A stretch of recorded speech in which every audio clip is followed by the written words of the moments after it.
There's something about draft day, the buzz, the potential. You can literally make or break your franchise in a. I mean, that's not even exaggerating. You can. That's what championship teams are built. And today, Utah built a championship. No. All right. Utah. For anyone watching on YouTube, I've done well here. But how good is the NBA draft? Just in general. I would honestly say it's literally like the best day on the draft, on the basketball calendar, for me. I know people would probably be like, hey, NBA Finals, why would you not love those days more than draft day? But there's something about draft day. The buzz, the potential. You can literally make or break your franchise in a... I mean, that's not even exaggerating. You can. That's what championship teams are built. And today, Utah built a championship. No, that's way too much. But I'm really happy with what Utah did as on the draft day. It was just a really good day as a Jazz fan. I'm really stoked with what they got. Because if you ask me, hey, Darren, who would the number one guy or number two guy be that I would be super happy with for Utah to get? Ace Bailey would have been on that list. And guess what? We got him. We got the guy. We got our guy, hopefully. But it's just really cool when you actually, you pick, quote unquote, pick your favorite prospects in a draft, and then you probably don't think there's a high possibility of your team getting them, but when you do, there's a certain added layer of like buzz and excitement for you personally, and then just around the league now, around your team now. So that's how I'm opening this one. But I just want to say that Jazz fans, we can rejoice, because do you remember how many weeks ago or months ago the draft lottery, where Jazz fans, we had a really good shot at the number one pick? I think we at least top three. Like, we were 100% expected to be in the top three, and guess what? We just didn't get it. And it kind of was a shitty feeling, honestly, because like I feel like I'm not the type of fan that, you know, ride or dies really hard on team results and team progress or whatever. But I know some fans are, and I follow some fans on Twitter and that are, and they were in their feelings. They're like, why does this franchise always have to do this type of stuff? And, you know, the negative, whatever. I wasn't like that, but people certainly were. But now we don't have to be so upset. We fell to number 5, but I think we got some awesome picks at number 5 and number... Scrolling up here. 18. There were so many trades on draft day. That's kind of what adds to the excitement. But what I'm trying to say here is all the media outlets and all the people love to say, like, hey, who won the NBA draft? It's only round 1 today. Round 1 has been. Full transparency, round 2 is tomorrow. I have not obviously gotten to that stage yet, because that's tomorrow. But I was just keen to talk about round 1, because I think Utah effectively did. Hey, they won the NBA draft on day 1 in my eyes, because I was just really stoked with who we got at both number 5 and 18. So let's chat about it. Let's chat about Ace Bailey. I was trying to describe Ace Bailey, who he is as a prospect, for someone that doesn't know him. I kind of described him as think about that classic scorer who's oozing with potential. Just that P word that people love at draft time. What can a player possibly become? Ace Bailey can become anything. I really believe that. In terms of the scoring mentality, he's long. He's unafraid. He's confident. He's clearly confident with the shots he takes. It doesn't take long for you to look at some highlights and be like, hey, this guy is not shy on confidence at all. And some people have kind of been like, maybe that's a bad thing in terms of shot selection. And it could be a bad thing as well. Maybe. But the thing that came out around him about draft time, or before the draft time, was the workouts. He apparently denied working out for any team. I think he may have done like one private workout in the end, but that was super weird. Like, as a prospect, you want to work out and basically put yourself in the best position to, I was going to say go to a team that suits you most, but that's, I think, what Aces Camp was trying to do. They're like, hey, no, we're not going to work out for this team. We might only work out for this team or that team where we actually want to go to. Funnily enough, I don't think Utah was on any of that list that he wanted to go to. I think he wanted to go to Washington and New Orleans, maybe Charlotte, maybe, but Utah was not on that list. But I think Utah played the method of, hey, we're going to take you anyway. You are the best available. We love you, even if you don't love us yet. We're going to take you. So we'll see how that happens. But just a flat-out scorer. You watched highlights of him. I watched highlights of him at the Rutgers last season, and my mind was just like, this guy, like, couldn't he be anything? I just fully believe that, because you mix like the shot, the confidence, the athleticism, the youth, which, by the way, I think the youth will fix half of the stuff we're talking about here and half of the stuff that people are worried about with him. Because you can be a bit immature when you're 19. You can be a bit misguided. You can be a bit iffy. But surely, or hopefully, those things get ironed out and you become like a complete person and a complete player. Those are my hopes for Ace. Now, chuck it back a bit. There was a time that people considered Ace as a potential first overall pick over Cooper Flagg. And then I think people came to their senses. They realized what an amazing prospect Cooper was. They realized Ace had a few more faults and whatnot, but it's still really cool that Utah got a guy that was considered in the running for the number 1 pick at number 5. Not to mention Utah picking him. I'm going to touch on this really quickly. In the back of my mind, I was like, this would be awesome if Ace actually fell to 5. But I was also like, I don't think Utah are the franchise that would typically pick a guy like this. What do I mean by that? I basically mean someone who's had...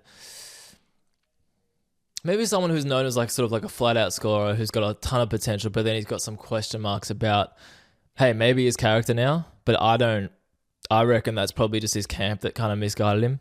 I reckon that happens. And yes, maybe he's a bit, I wouldn't even say he's arrogant. The interviews I've seen him, he seems like super humble and he seems funny. He seems like a fun loving character. And you read what people say about him who hang around him at college and whatnot. And they just say he's always nice to be around. Like he's always fun to be around. He's like a breath of fresh air was like a direct quote that someone said about him. So I don't think there's character issues. I think just people are reading way too much into the workout stuff and him refusing to work out and then being like, hey, the fact that he didn't work out for that team, that means he's a bad person. That means he's a bad character.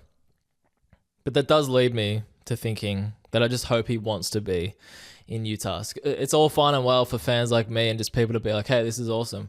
We got Ace Bailey. This guy could be anything.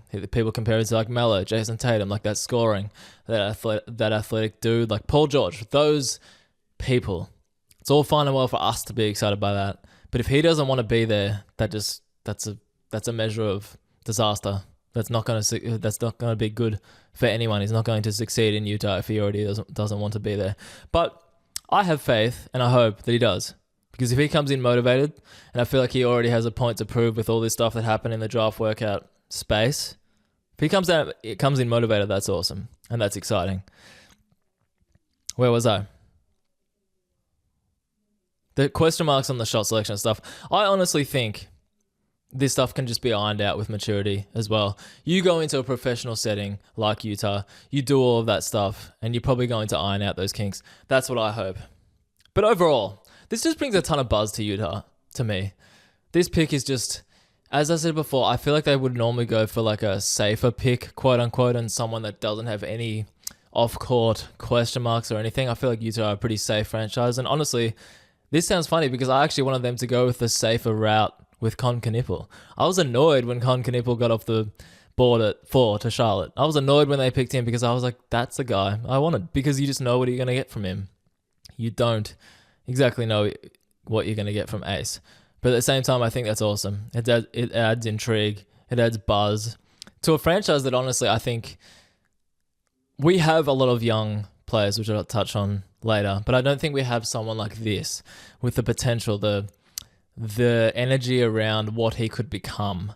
I think the rest, you can see what their ceiling are. I think with Ace, you can't see what his ceiling is, and that's exciting. I'm going to leave that there. I just love the fact that we actually got our hands on Ace Bailey at number 5. And we should be excited about that. Great job, Utah. Next one. This is a change of pace with this selection. But at 18, there was a few trades, but long story short, we selected at 18. We got Walter Clayton Jr., who really came onto the scene in the national tournament.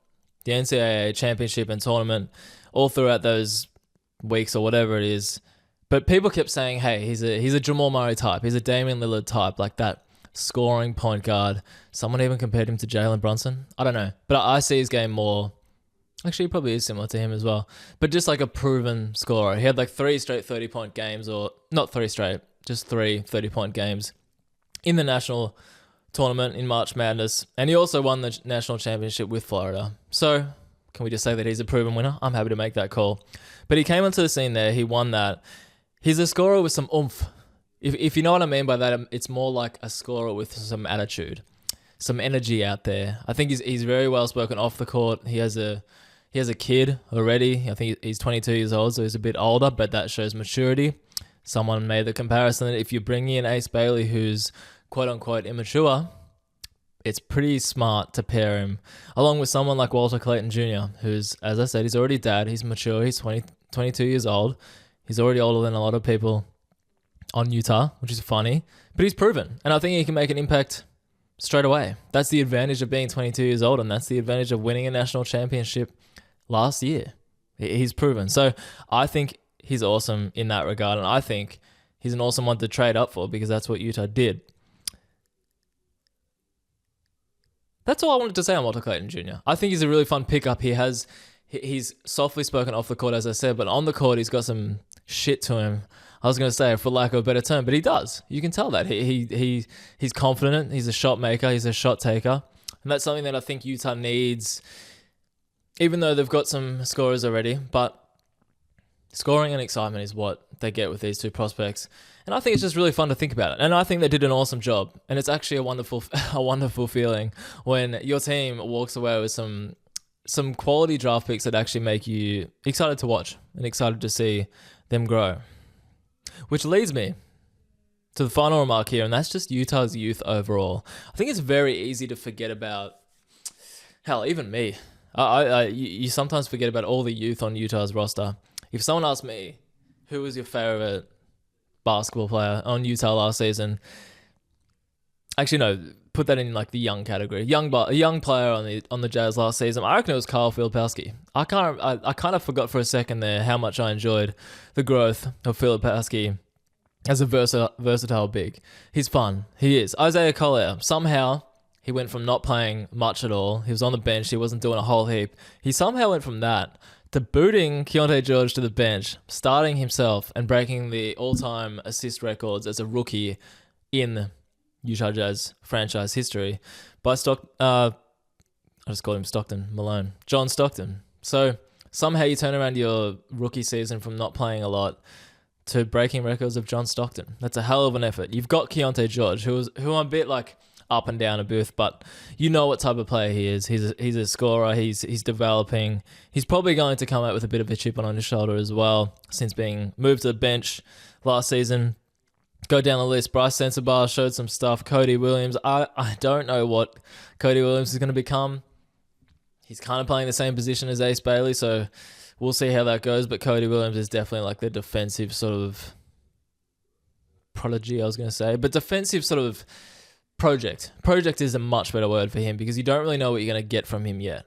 And I still don't think Utah really know a heap because he was in the G League for a lot of the time last season, and it would be very interesting to see what happens with Ace, because the one thing with Ace, by the way, let's put some context around his workouts, his draft workouts. The stories that came from that was that he wants to go to a place where he will immediately get shots, where he'll immediately get his own, and he won't just have to like develop in the background, develop in the G League. Basically, he wanted that opportunity immediately. And I think Utah should just give him it. Give him those minutes, give him those shots, let him take bad shots if he wants to begin with. Obviously, there's a leash. Like he can't just be jacking bad shots every time down the floor. But what have you got to lose by making him effectively the man from day dot? Like, what have you got to lose? Except games. You've got games to lose. But what have you got to lose in the grand scheme of things? If you let him develop and therefore actually keeping him happier, isn't that a win-win? And I know, hey, maybe some of the veteran players won't be happy with that. Like Larry Markkinen, he's kind of in a weird spot with such a young team, but he said he wants to be here, so maybe he wouldn't mind just being along there for the ride, and hopefully they can, if he actually stays around long term, hopefully they can turn it around and become more of a winning basketball team. But I honestly believe that they should just give Bailey a lot of leeway, and if he's searching for those opportunities straight away, I think we should just give it to him. Anyway, it'll be interesting to see if he's automatically sort of ahead of Cody Williams on the rotation front, or whether they can play together in such a positionless sort of basketball world we live in. They probably can. Then you go down the line again. Taylor Hendricks obviously had that awful injury last season. I don't even know, it's like something to do with his leg in the end, whether it was an ACL, but it just looks shocking. So him coming back at the 4-5 spot, whatever you want to call it, great. Walker Kessler, people keep talking about him in trade circles, but he'll be there. They have a lot of young talent, and I think it's exciting. Once again, the veterans like Colin Sexton, I think people said he was on the trade market or looking at other teams. Makes complete sense. Larry Markkinen, I don't know what you're doing on this team for now, but if you want to stay, great. You already signed a longer term deal, but who knows what that means anymore. Overall, the roster's young and it's fun, and I just think the potential of Ace Bailey is really cool. It's really cool to think about because he's a guy, as I said off the top, I just wanted to see, regardless of where he ended up, I think he would become one of those players I just watch a lot of because his potential is just, it's pretty crazy. And I hope the attitude issues and the character concerns are not a thing. I hope people are vastly reading into that. I hope they just kind of, his management made a bit of a strange call and it's led to not so great things and led to people assuming the worst of him. I already see online, people are like, hey, he doesn't want to be here. Look at his attitude. This guy's poor. Like, he's not intelligent. Like, welcome to the NBA with the fans reacting the way they do with that stuff. But I hope he puts it all to the side. I hope he proves people wrong.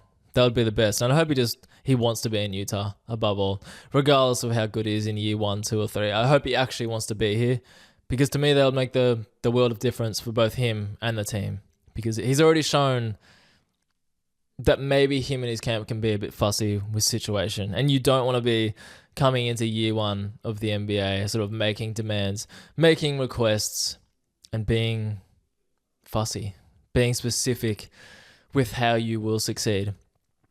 I hope he wants to be here. Let's leave it at that. Utah did great. I'm proud of you. That'll do it.